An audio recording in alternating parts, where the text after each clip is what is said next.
Sobat Survivor, kita masih di SP9 ini. Dan saat ini kita sedang ada di rumah milik Pak Rukun. Nah, Pak Rukun ini saat ini sedang ada di Jawa. Nah, beliau belum bisa untuk datang ke Kalimantan karena masih pandemi. Nah, beliau meminta melalui anaknya meminta untuk kita videokan rumahnya, kondisi rumahnya dan juga lahannya yang saat ini sedang dikelola oleh Pak Mul. Oke, jadi kita akan mendengarkan dulu pernyataan atau permintaan dari anak dari Pak Rukun berikut ini.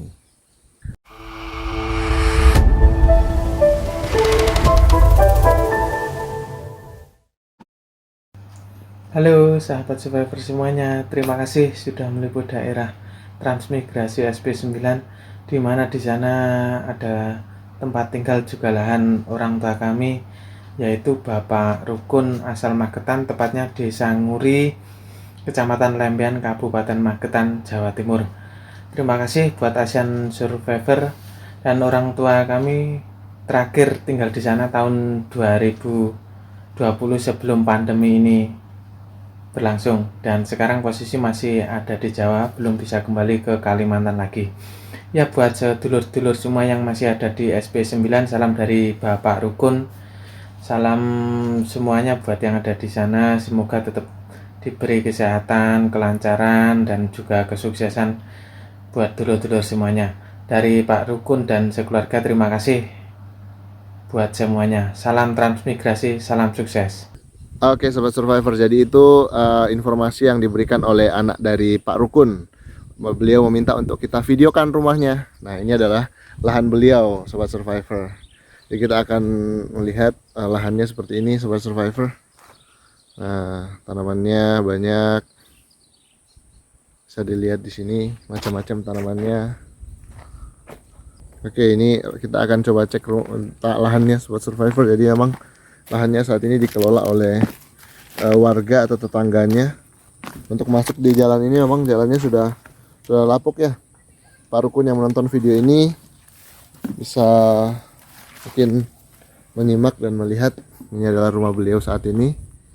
Memang selama pulang ke kampung dirawat oleh tetangganya Pak Mul ya. Survivor, bisa kita lihat di sini tanamannya memang subur ya, tapi memang dengan pengelolaan yang sangat intens seperti itu. Tanaman sayurnya bagus sekali. Nanti mungkin kalau Pak Rukun pulang juga mungkin kembali akan mengelola lahannya seperti itu. Wow, ini hijau royo-royo. Ada tanaman serainya, terus juga tanaman bawang prainya, kangkungnya, ada bayamnya, ada daun katu, terus juga ada bayam merah. Terus sepanjang pinggirannya itu ditanamin kelapa, sudah mulai subur. Pak Rukun yang menonton video ini mungkin jadi tambah kangen ini dengan lahan beliau ya. Beliau lagi saat ini sedang ada di Jawa ya. Kemarin pulang bersama keluarganya. Hah? Iya, nggak ada orangnya beliau. Beliaunya kan lagi di Jawa. Nah, ini kayaknya baru selesai digarap lagi nih, dirapikan seperti ini, Sobat Survivor. Juga ditanamin cabe. Terus juga juga siap-siap untuk dikelola lagi. Nah, memang sangat rapi sekali ya. Tetangga Pak Rukun yang diminta untuk merawat lahannya, sementara Pak Rukun masih ada di Jawa. Oke, Sobat Survivor, kita bersama Pak Doni. Pak Doni ini sempat jadi ketua RT Pak ya, Doni ya? Pak Doni sudah ke Karang Taruna. Oh, di Karang Taruna ya. Jadi Pak Rukun ini dengar-dengar baru kemarin sempat pulang ya Pak ya? Ya, pulang kemarin. Kemarin, tapi memang tetap lahannya beliau ya? Ya, lahan beliau ini. Oh, lahan beliau dan dikelola sama Pak Mul ya? Pak Mul. Oke, jadi Pak Doni akan memandu kita. Karena saya agak takut juga Pak masuk kalau takutnya tidak ada yang mandu. Pak. Nah, ini Pak Doni akan memperlihatkan lahannya Pak Rukun ini dari Trenggalek ya beliau ya? Pak Rukun itu dari Magetan. Oh, dari Magetan. Kalau yang ngelola ini Pak Mul, dia ada Trenggalek. Oh, gitu. Nah, ini jeruknya ini sudah mulai besar ini. Tanaman Pak Rukun ini ya. Kalau Bapak melihat tanah Pak Rukun ini seperti apa nih Pak Don?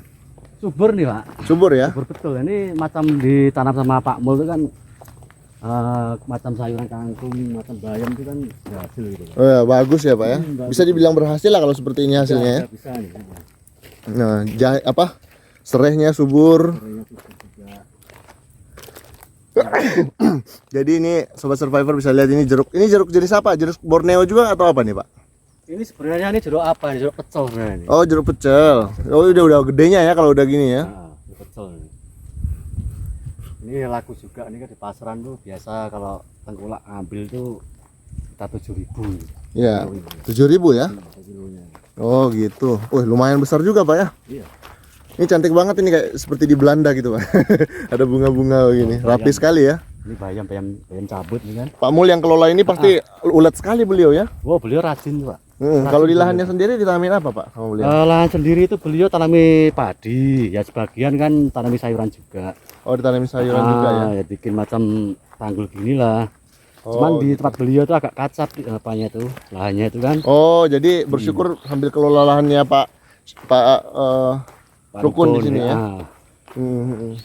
Jadi beliau pakai alat apa itu kultivator itu kan. Iya, betul. Kalau kultivator ini biasanya statusnya milik apa? Kelompok Pak ya. Kelompok ya. Jadi kalau nanti setelah Pak Mul pakai nanti dipakai lagi sama warga yang lain. Sejauh ini gimana Pak kalau alat ini kalau menurut Bapak? Ya sangat membantu sama masyarakat. Karena alat tersebut kan ibaratnya kita mencanggul tuh satu hari dapat 1 petak gini kan. Oh gitu. Kulti itu bisa sekitar 15-an peta ini pakai kultivator. Bisa dapat 15-an peta Pak ya? 15-an peta itu. Oh gitu Pak ya. Wah, rapi sekali loh. Nah, tuh tanaman Pak Rukun. Pasti jadi kangen nih Pak. Segera datang kembali ke Tanjung Buka nih. Beliau belum tahu lahnya bisa dikelola kayak gini, belum tahu. Waktu beliau sini kan masih kacap ini, Pak. Oh gitu. Masih kacap. Oh, dulu belum bisa ditanami seperti ini ya? Belum bisa. Wah, Pak Rukun jadi pengen cepat-cepat pulang ini. Nah, ini ditengok nih, kangkungnya mulai apa kan? Iya, kangkungnya rapi Pak ya. Ini mulai tumbuh. Nah, ini Sobat Survivor juga dikelola seperti ini. Waduh, ini kerjaannya juga lumayan juga nih kalau sudah dibuat begini Pak ya. Iya. Ini sendiri aja Pak Mul kerjain ini Pak? Sendiri beliau itu. Oh gitu. Sendiri aja, terus kalau manen itu ya sama istrinya juga. Kadang Bapak juga kutip juga hasil panen beliau. Kadang kalau beliau apa kan saya ambil juga sayurnya itu. Kalau bos besar beliau kan si Anom itu kan. Dengan hasil seperti ini Bapak bisa menganalisis kira-kira bisa panen setiap minggu kah atau gimana kalau menurut Bapak? Kalau begini ini setiap minggu panen Pak. Oh, setiap minggu bisa panen Pak ya? Setiap minggu panen. Soalnya sana kan nanti habis ya pindah sini, nanti sini habis pindah sini lagi, sini habis pindah sini lagi. Oh, dibuat seperti itu ya. Jadi selalu ada pemasukan. Ada.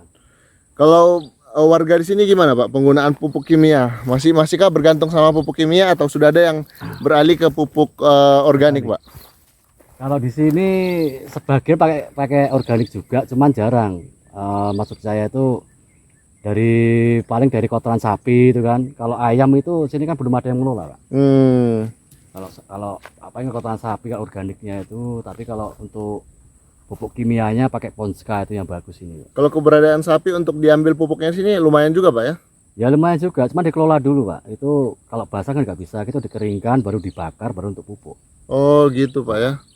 Nah kalau kita lihat yang tetangga sebelah itu punyanya siapa Pak beliau Pak? Ini punyanya Pak Misdi. Pak siapa? Misdi. Pak Misdi ya? Cuma dikelola sama Pak Yanto. Oh gitu. Pak Yanto ngelola, beliau ditarakan itu kan. Oh jadi karena pemiliknya ada di luar kota, jualan jadi beliau fokus yang kelola orang lain dan ditanamin seperti lengkoas. Dan saya lihat juga lahannya agak tinggi Pak. Memang agak tinggi. Kemarin sini kacap juga Pak. Oh sempat kacap juga. Makanya beliau kan nggak gimana ya, nggak bisa dikelola lah kemarin kan. Makanya bagus dia cari ibaratnya cari apa ya, nafkahnya keluar lah, gitu. daripada ngelola ini nggak berhasil kan. Nah tapi yang akhirnya kelola ini jadi cerdas Pak gitu ya? Iya, jadi bagus tanamannya itu. Tanaman-tanamannya malah lengkoas yang kalau menurut Bapak bagus aja nih, kayaknya baru ditanam nih Pak ya? Baru ditanam nih Pak. Ini kan baru pertumbuhan pertama, nanti habis mengembang itu kan. Jadi bagus besar ya, apalagi dipupuk lagi besar udah bisa dipanen. Ya lumayan Pak, lengkos dihargai berapa Pak, kalau Bapak ngambil Pak? Kalau saya ngambil 7.000. Wih, banyak loh Pak. 7.000 yang ambil, Pak. Terus di sini cabenya ada juga nih. Terus di sana kalau serai Pak, per kilonya dihargai berapa di sini Pak? Serai kalau saya ngambil 3,5 kadang 3.000. 3.000 ya? Nah, tergantung pasaran sana kan. Tergantung pasaran lagi ya. Oke. Apalagi kalau hari-hari besar yang dekat-dekat ini Idul Adha Pak ya, biasanya naik-naiknya lagi harga Pak ya. Ya, bisa naik itu. Oke. Harga apa bisa naik itu. Ada pesan Pak, mungkin dulu sejauh mana Pak keakraban Bapak dengan Pak Rukun sebelum Ya, berangkat? kita bagus-bagus saja. Kita sering sharing kan, sering maksudnya itu gimana Pak Doni kita kelola padi atau sayuran. Oh gitu. Kalau tempat Bapak bagusnya padi Pak, tempat saya sayuran, soalnya tempat saya kan udah kering, Bapak kan belum kan itu. Oh gitu, jadi sharing-sharing ya. Sharing dulu. Ada pesan-pesan nggak Pak buat Pak Rukun supaya Pak Rukun cepat-cepat balik? Ya, buat Pak Rukun kalau memang mau ngelola Akilah aja udah kering, udah bagus sih Pak. Tinggal Tinggal ada tambahan lagi Pak ya, ini sisa berapa nih Pak kira-kira yang belum ini dikelola? seperempat, ibaratnya 50 meter kan sampai situ kan. Berarti sekitar 150 lagi. Oh 150 lagi, masih sampai panjang situ. ya? Masih panjang Pak sana itu. Oke. Baik. Kalau Bapak melihat semangat mereka berkebun di sini Pak dengan di segala tantangan yang mereka hadapi, selain Pak Rukun, warga-warga yang lain selalu gimana Pak menurut Bapak? Ya kerasan aja orang semua itu, soalnya kan lahannya udah bisa dikelola, tanahnya udah mulai normal kan. Kalau macam dulu kan masih asamnya masih tinggi Pak. Asamnya masih tinggi ya? Masih tinggi, sekarang udah dikelola makin bagus tanah itu. Makin bagus. Baik, terus yang kedua ini Pak yang sering jadi tantangan Pak, soal ketersediaan kemitraan. Terakhir kemarin saya dengar ada bibit jahe gajah yang bakal dikembangkan. Gimana sejauh ini perkembangannya Pak? Jahe gajah belum Pak. Belum ada kabar lagi? Belum ada kabar lagi. Kemarin masih dikelola sama Prusda itu gimana apanya masih ada urusan yang lain lagi mungkin kan. Semoga segera bisa terrealisasi Pak ya. Mudah-mudahan Pak. Karena ini kami tunggu itu Pak. Karena harapan besar dari petani Pak ya untuk Perusda yang segera merealisasikan wacana itu Pak ya. Iya betul tuh Pak. Apalagi sudah disampaikan ke masyarakat juga sudah sebenarnya udah siap dan sudah ada harapan di benak petani begitu ya. Betul Pak ya. Betul sekali. Nah ini mungkin pemerintah kabupaten dan provinsi juga memperhatikan ini. Karena kalau tidak ada kemitraan agak sulit Pak ya untuk sulit. ini. Betul Pak ya Pak. Akhirnya ada juga yang akhirnya memilih untuk berusaha mencari kemitraan di luar Pak. Seperti kemarin kita lihat ada yang mengembangkan talas beneng. Betul Pak ya Pak. Tapi itu harus ada modal gitu Pak ya. Itu modal ada besar itu. Besar ya. Puluhan ya. Puluhan juta itu modal itu. SP9 sudah ada yang berani Pak? Sudah. Kemitraan. Sudah ada. SP9 sekitar sudah dua lahan, 2 orang lah itu. 2 lahan ya, luar biasa. Baik, kita kembali Pak, kita sambil lihat Pak lahannya Pak. Nah, Sobat Survivor, Pak Rukun, jadi sudah dapat pesan dari Pak Doni, sahabatnya yang sesama satu SP ya? Ya. Satu RT juga nggak? Beda ya? Satu pemberangkatan dulu Pak. Oh, satu pemberangkatan juga. Kalau Bapak dari Trenggalek ya? Saya Pacitan Pak. Oh, Pacitan ya, Pacitan benar. Oh, Pak Rukun itu dari Magetan. Magetan. Iya. Banyak juga Magetan di SP3 sih saya dengar-dengar. Iya, kalau Pacitan malah banyak di sini, Pak ya. Ini 40 kakak, Pak. 40 kakak dari Pacitan ya? Iya, 40 kakak sih. Lebih banyak dibandingkan dari kabupaten lain. Iya, lebih banyak, Pak. Karena memang di daerah lain nggak ada tuh Pak Pacitan saya. Ya, di daerah ini nggak ada, di daerah apa? SP3 kalau nggak salah Pak Pacitan belum ada. Nah, ini tanaman cabenya beliau. Subur Pak ya, sejauh ini terlihat ya. Subur. Ini juga sangat ini menjanjikan sebenarnya, seperti kayak minyak atsiri apa ini serai ini sebenarnya peluang juga sih ya. Cuman memang yang ke depan ini mungkin dipikirkan juga oleh pemerintah, yaitu industri pasca panen Pak ya. Iya, iya, betul. Seperti pabrik penyulingan, terus juga pengalengan buah mungkin. Wah, iya. Terutama juga produk kelapa ini cukup banyak di sini Pak ya. Banyak kelapa dan pada tanam kelapa itu Pak. Iya. Buah itu. Ke depan bisa dikembangkan lagi. Nah, baik Sobat Survivor, kita bersama Pak Doni di sini sudah jalan-jalan ke lahannya Pak Rukun. Dan memang Pak Rukun harus segera datang lagi nih untuk merawat pisangnya, buah kelapa buah apa nih? Buah mangganya sudah mulai berbuah. Nah, ini mulai berbuah. Bapak tengok kan berbuah, nanti pengen deh. Ah, itu ada pelem. Pelem ya bahasa Jawanya? Iya, Pelem. buah. Itu ada buahnya di atas tuh. Ah. Kelihatan tuh buahnya tuh. Terus belakang rumahnya Pak Rukun seperti ini. Tapi kayaknya seperti alat pertanian tuh punya Pak Mul ya. Pak Mul, ini sumurnya Pak ya? Ya, ini sumurnya. Waduh, belum terawat ya Pak ya? Memang belum ada tuh ditambahkan Pak ya untuk dapurnya ya? Belum ada. tambahan dapurnya. Nah, serainya di sini subur sekali Sobat Survivor. Jadi itu dia obrolan kita bersama Pak Doni untuk lahan Pak Rukun yang saat ini masih ada di Magetan. Nah, ini rumahnya. Widih. Baik Pak Don, makasih banyak ya Pak Don ya. Oke Pak, sama-sama Pak. Oke.